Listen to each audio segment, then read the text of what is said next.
విచారణ జరిపించారు. సో అనంతరం ఎట్టకేలకైతే చిత్తూరు కోర్టు అయితే తీర్పును ఈ రోజు అయితే వెలువరించింది. సో 5 దోషులకు కూడా ఉరిశిక్ష ఖరారు చేస్తూ వచ్చింది.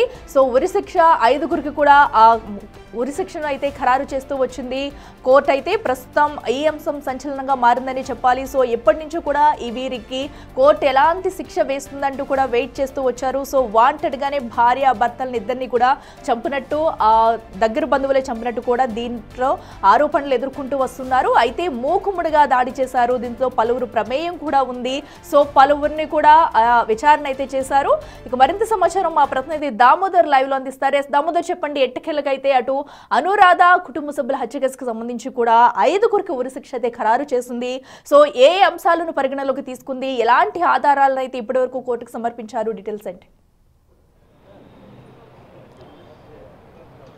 2015 సంవత్సరం నవంబర్ 17వ తేదీన చిత్తూరు నగరపాలక సంస్థ కార్యాలయంలో 10:45 సమయంలో మేయర్ కటారి అనురాధ, ఆమె భర్త అయితే కటారి మోహన్లను దారుణంగా హత్య చేశారు. మారణాయుధాలు ధరించి, ముసుగులు ధరించిన వ్యక్తులు వచ్చి హత్య చేశారు అని అప్పట్లో వన్ టౌన్ పోలీస్ స్టేషన్లో కేసు నమోదైంది. అప్పటి నుంచి ఇప్పటి వరకు కేసు విచారణ కొనసాగింది. నిందితులుగా ఉన్న వ్యక్తులు మొత్తం 23 మంది పైన కేసు నమోదు చేయగా, ఒకరు కాసారం రమేష్ అనే వ్యక్తికి కేసుతో సంబంధం లేదని అతన్ని తప్పించారు. మరో వ్యక్తి కేసు ఏదైతే విచారణ జరుగుతున్న నేపథ్యంలోనే మరణించారు. మిగతా వ్యక్తులకు 21 మందిలో 16 మందిని నిర్దోషులుగా తేలుస్తూ 5 శిక్ష ఖరారు ఈ నెల 24వ తేదీన న్యాయస్థానం శిక్ష నేరస్తులుగా ప్రకటించిన నేపథ్యం. ఆ తర్వాత 3 రోజుల పాటు వాయిదా పడిన కేసు ఈరోజు నిందితులు ఎవరైతే చంద్రశేఖర్ అలియాస్ చింటూ, వెంకట చలపతి, అదేవిధంగా జయప్రకాష్ రెడ్డి, వెంకటేష్ మంజునాథ్ అనే ఈ 5 వ్యక్తులకు ఉరిశిక్ష విధిస్తూ న్యాయస్థానం తీర్పు చెప్పింది.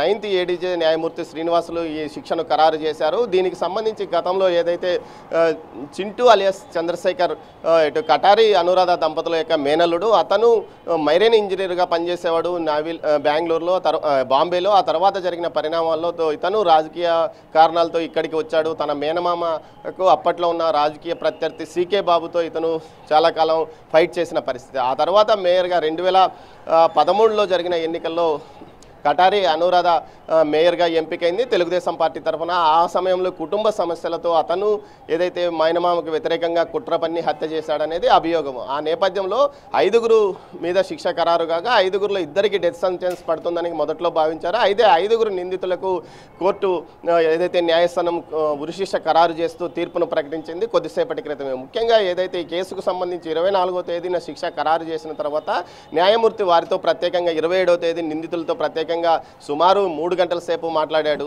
వారి యొక్క పరిస్థితి, వారి కుటుంబ పరిస్థితులు అన్ని వివరంగా తెలుసుకున్నాడు. ఆ తర్వాత జరిగిన పరిణామాల్లో వారి యొక్క ఆర్థిక పరిస్థితులు ఏ విధంగా ఉన్నాయి, వారి కుటుంబ ఆర్థిక పరిస్థితులు ఏ విధంగా ఉన్నాయి, వారి మానసిక పరిస్థితి ఏ విధంగా ఉంది, అదేవిధంగా వారు జైల్లో ఉన్నప్పుడు ఏ విధంగా వ్యవహరించారు అన్న నివేదికను కూడా నిన్న తెప్పించుకొని వాటిని కూడా పరిశీలించాడు. నిన్న ఏదైతే నిందితుల తరఫున న్యాయవాది సుదీర్ఘంగా సాయంత్రం 3 గంటల నుంచి రాత్రి 7 గంటల వరకు తన వాదనలు వినిపించాడు. ఇలాంటి కేసులకు సంబంధించి పూర్తిగా ఎలాంటి శిక్షలు పడ్డాయి, తక్కువ శిక్షతో వారిని బయటికి విడుదల చేయాలంటూ కోరిన నేపథ్యం. తర్వాత జరిగిన పరిణామాల నేపథ్యంలో ఈ రోజు 10:30కు ఉదయం కేసు వాయిదా వేశారు. ఇప్పుడు వస్తానే ఏదైతే న్యాయమూర్తి వచ్చిన వెంటనే ఏదైతే శిక్షను ఖరారు చేస్తూ తీర్పును ప్రకటించారు.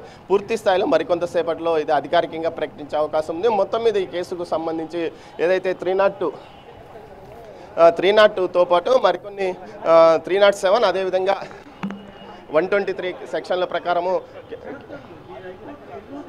సార్, మనతో సీనియర్ న్యాయవాది నాయుడు గారు ఉన్నారు. సార్, చెప్పండి, ఈ కేసుకు సంబంధించి ఎలాంటి తీర్పు వచ్చింది? ఇది రేర్ కేసెస్ అండి. ఇండియాలో నేను చూడలే 5 మందికి డెత్ సెంటెన్స్ ఇవ్వటం. సార్, ఏ సెక్షన్స్ ప్రకారం? ఆ సెక్షన్ నేను అంత గమనించలేదు, కానీ డెత్ సెంటెన్స్ 5 మందికి ఇచ్చారంటే ఇట్స్ వెరీ 2 హత్యలు, హత్యాయత్నము ఏదైతే కుట్ర కేసు అని పెట్టారు కదా, దీనికి 2 హత్యలకు సంబంధించి ఈ విధంగా శిక్ష గతంలో ఎప్పుడైనా పడింది? లేదు, నేను చూడలే. చిత్తూరు కోర్టుకు సంబంధించి ఈ విధంగా ఒక్కసారి 5 మంది లేదు. చిత్తూరు కోర్టు కదా, హైకోర్టులో పళ్ళ, ఇండియాలో ఏడా పళ్ళ. పంజాబ్లో ఏడనో 3కి పడింది చూశాను, అది కూడా అప్పీల్లో. భారతదేశ న్యాయ చరిత్రలోనూ ఇది రికార్డ్ అని సీనియర్ న్యాయవాది చెప్తున్నాడు. మొత్తం మీద ఏదైతే ఈ కేసుకు సంబంధించి ఆయన చెప్తున్న దాని ప్రకారము ఏదైతే పూర్తి స్థాయిలో ఇంతవరకు కేవలం పంజాబ్లో ఒక కేసుకు సంబంధించి ముగ్గురికి మాత్రమే శిక్ష ఈ విధంగా పడింది, ఏదైతే మరణశిక్ష పడింది. కానీ ఈ కేసుకు సంబంధించి ఏకంగా 5 మందికి మరణశిక్ష విధించడం ఇదే మొదటిసారని సీనియర్ న్యాయవాది చెప్తున్న పరిస్థితి. మొత్తం మీద చూసుకుంటే ఈ కేసుకు సంబంధించి సుదీర్ఘ కాలం పాటు 10 సంవత్సరాల పాటు వాదోపవాదాలు కొనసాగాయి. ఇక 17వ తేదీ అంటే ఇక కేవలం 15 రోజులకు చూసుకుంటే 10 సంవత్సరాలు పూర్తిగా నిండుతాయి.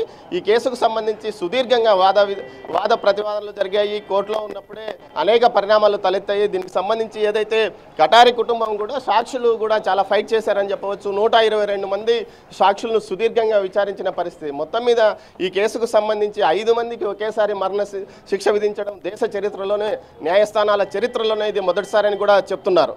ఎస్ దామోదర్, మనం చూస్తున్నాం. ఎందుకంటే ఎన్నడూ కూడా 5 మందికి ఒకేసారి ఉరిశిక్ష అనేది ఇప్పటివరకు ఎప్పుడూ జరగలేదంటున్నారు. అంటే ఇప్పుడు ఆల్రెడీ కోర్టు అయితే తీర్పునిచ్చింది. సో దీనికి సంబంధించి ఆర్డర్ కాపీ కానీ అవన్నీ ఇప్పటికి వచ్చాయా? సో ఎంత టైం పట్టే అవకాశం ఉంది? దీని తర్వాత ఇప్పుడు ఎలాంటి ప్రాసెస్ ఎలా ఉండబోతుంది? మరికొంతసేపట్లో పూర్తి స్థాయిలో ఏదైతే ఉత్తర్వులు వచ్చే అవకాశం ఉంది. మొత్తం మీద చూస్తే ఇప్పటికే ఆయన బెంచ్ మీద అధికారికంగా ప్రకటించారు. ఆ తర్వాత పూర్తిగా రిటర్న్ రాతమూలకంగా బయటికి మొత్తం ప్రొసీడింగ్స్ బయటకు వచ్చే అవకాశం ఉందని తెలుస్తుంది. మొత్తం మీద కేసు యొక్క తీర్పు పట్ల అందరూ నిర్ధాంతపోయిన పరిస్థితి. మరికొంతమంది చాలా గుడ్ మెసేజ్. ఈ విధంగా ఏదైతే ఒక ప్రభుత్వ కార్యాలయంలో ఏకంగా హత్యకు పాల్పడడంతో పాటు ఏదైతే ఫిర్యాదుదారుని బెదిరించడం, అదేవిధంగా కుట్ర కోణంతో ఈ హత్యను చేయడం లాంటి కారణాలతో శిక్ష ఖరారైంది. ఇది దేశ చరిత్రలోనే మొట్టమొదటిసారిగా ఈ విధంగా 5 మందికి శిక్ష ఖరారు కావడం కూడా జరిగిందని కూడా సీనియర్ న్యాయవాది ఇంతకు మునుపు మనతో చెప్పారు. మొత్తం మీద ఏదైతే ఈ కేసుకు సంబంధించి సుదీర్ఘ కాలం పాటు ఎదురుచూసిన ఏదైతే బాధిత కుటుంబానికి న్యాయం జరిగిందని కూడా అంటున్నారు. మొత్తం మీద ఈ కేసుకు సంబంధించి మరికొంతసేపట్లో పూర్తిగా సమాచారం బయటకు వస్తుంది. ఎస్ దామోదర్, అయితే ఇప్పటికే ఈ కేసుకు సంబంధించి కూడా ఎవరైతే వారు మేనల్లుడు చంద్రశేఖరే ప్రధాన ముద్దాయిగా కూడా ఉన్నారు. సో అయితే అసలు వారి కుటుంబ సభ్యులు ఏమంటున్నారు? దీనిపై ఏమైనా ఉరిశిక్ష ఖరారు చేసిన తర్వాత దీనిపై ఏమైనా తిరిగి ఫైట్ చేసేందుకు ఏమైనా ఛాన్సెస్ ఉంటాయా? ఖచ్చితంగా అప్పీల్ చేయడానికి కోర్టు వారికి సమయం ఇస్తుంది. కోర్టులో కానీ ప్రభుత్వం కానీ కొంత క్షమాభిక్ష ప్రసాదిస్తుందా లేదా అన్నది సెకండ్ ఒపీనియన్. అయితే ప్రస్తుతానికి సంబంధించి కేసుకు సంబంధించి ఏదైతే వారు అప్పీల్ వెళ్ళడానికి కూడా అవకాశం ఉంది. ఇక్కడ జిల్లా కోర్టులో వెళ్తారా లేకపోతే మరోసారి హైకోర్టుకు వెళ్ళి అప్పీల్ తీసుకుంటారా అన్న కోణంలో కూడా వారు ఆలోచిస్తారు. అయితే ప్రస్తుతానికైతే వారికి ఉరిశిక్షను ఖరారు చేస్తూ న్యాయస్థానం తీర్పు చెప్పడం మాత్రం ఒక పెద్ద రికార్డ్ అని చెప్పవచ్చు. ముఖ్యంగా ఈ మధ్య కాలంలో చిత్తూరు పోక్సో కోర్టు ఏదైతే మదనపల్లిలో ఒక మైనర్ బాలికను చిన్న పాపను అత్యాచారం చేసి అదేవిధంగా దారుణంగా హత్య చేసిన కేసులో రెండు సంవత్సరాల క్రితం ఏదైతే ఉరిశిక్ష విధించింది. ఆ తర్వాత చిత్తూరు న్యాయస్థానం నుంచి అతిపెద్ద శిక్ష ఇప్పుడే రావడం జరిగింది. మొత్తం మీద చూస్తే ఇది దేశ చరిత్రలోనే మొట్టమొదటిది. 5 మందికి ఒకసారి నిందితులకు శిక్ష విధించడం మాత్రం ఇది మొట్టమొదటిదని న్యాయవాదులు కూడా అభిప్రాయపడుతున్నారు. ఎస్ దామోదర్, ఇప్పుడు చూసుకున్నట్టయితే ప్రస్తుతానికైతే 5గురికి కూడా శిక్ష విధించింది. సో A1గా ఉన్న అటు చింటూతో పాటు మరికొంతమంది 4గురిని ఏ అంశాలతో ఈ 4గురిని కూడా ఈ ముద్దాయిలుగా కింద చేర్చి ఉరిశిక్ష అయితే ఖరారు చేస్తుంది అనుకోవచ్చు. ఎందుకంటే ఆ రోజు ఘటనా స్థలంలో వీరందరూ ఉన్నారా? సో ఏ అంశాలను పరిగణలోకి తీసుకుంది కోర్టు? నగరపాలక సంస్థ కార్యాలయంలోకి ముసుగులు ధరించి వచ్చి నేరుగా ఆమె ఏదైతే మేయర్ యొక్క కార్యాలయంలోకి వెళ్ళి ఆమెను హత్య చేశారు. ఆ తర్వాత బయట ఉన్న హత్య చేశారనేది ఒక అభియోగం. ఆ తర్వాత బయట ఉన్న ఆమె భర్త మీద దాడి చేశారు. ఈ సమయంలో ముగ్గురు లేదా 5 మంది వ్యక్తులు దాడిలో పాల్గొన్నారు అన్నది తెలుస్తుంది. మొత్తం మీద అప్పట్లో ఈ కేసు అతిపెద్ద సంచలనంగా కలిగించిందని చెప్పవచ్చు. ఆ తర్వాత వారికి ఆయుధాలు ఎవరు సమకూర్చారు, వారికి షెల్టర్ ఎవరు ఇచ్చారు అన్న కోణంలో సుదీర్ఘంగా దర్యాప్తు కొనసాగింది. మొత్తం 23 మంది నిందితులను ఈ కేసులో దోషులుగా ఏదైతే నిందితులుగా చేర్చారో ఆ తర్వాత పరిణామాల నేపథ్యంలో 21 మందిని మాత్రమే ఒకరు మరణించగా మరో వ్యక్తికి ఈ కేసుతో సంబంధం లేదని శ్రీకాళహస్తికి సంబంధించిన కాసారం రమేష్ అనే వ్యక్తిని కేసు నుంచి తొలగించారు. మొత్తం 21 మంది మీద ట్రయల్స్ సుదీర్ఘకాలం నడిచింది. తర్వాత ఏదైతే 24వ తేదీన 5 మందిని మాత్రమే దోషులుగా నిర్ధారించింది. ఆ తర్వాత న్యాయస్థానం ఈరోజు శిక్షను కొద్దిసేపటి క్రితమే శిక్షను ఖరారు చేసింది. 302 సెక్షన్ కింద అంటే హత్య కింద ఏదైతే ఇద్దరిని హత్య చేశారో ఆ 2 హత్యలతో పాటు 307 హత్యాయత్నం ఏదైతే ఈ కేసుకు సంబంధించి ఫిర్యాదు చేశాడో శ్రీకాంత్ అనే వ్యక్తి మీద దాడి చేసింది. అదేవిధంగా కుట్రకు సంబంధించి మరో కేసు, మొత్తం 3 కేసులకు సంబంధించి ఈ శిక్ష ఖరారు చేసినట్టు తెలుస్తోంది.